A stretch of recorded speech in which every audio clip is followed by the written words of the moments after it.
भाभी बतावा, भगवान भगवती माई की कृपा से दुल्हा तो अच्छा मिल गया बाबा, लेकिन बतावा एकर शुरुआत कैसे होए शादी के ब्याह का औपचारिक मतलब। भैया ये बहुत कठिन काम है। अच्छा। काहे से सबसे पहले तो सबको इकट्ठा करना पड़े है, हाँ। सबको जोड़ना। शादी विवाह का काम ही है कि अच्छा। भाई सबको बुलाना, सबको जोड़ना। तो हाँ। सबसे पहला काम निमंत्रण देना। अच्छा, निमंत्रण है ना। अब भाई माता जी को तो निमंत्रण दे आए। अब माता जी का निमंत्रण देने के बाद अपने सखियों को, सहेलियों को, सब दोस्तों को, सबको बुलाना। अच्छा, तो ये निमंत्रण भेजी है कैसे? हाँ, तो समाज बहुत बड़ा तो बा। कहा ये जाता है कि सबसे पहले जो है ना भंवरा। अच्छा, भंवरा। भंवरा भन भन भन भन भन करता है ना।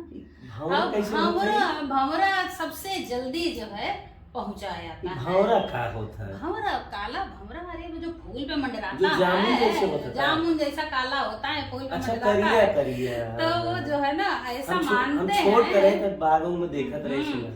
तो ऐसा मानते हैं कि भंवरा सबसे तेजी से सबको निमंत्रण दे आएगा। अच्छा। तो वैसे तो खैर सब लोग जाते हैं, बुलाने जाते हैं। हमें लोग सब अपने सहेलियों को, दोस्तों को बुलाने गए। लेकिन भौजी हम देखत रहे पहले हमें यहाँ शादी ब्याह में कि जो उज्जर उज्जर कागज होए में हल्दी उल्दी लगाए के मतलब। हाँ, तो हम लोग बुलाने तो वैसा ही सबको गए थे।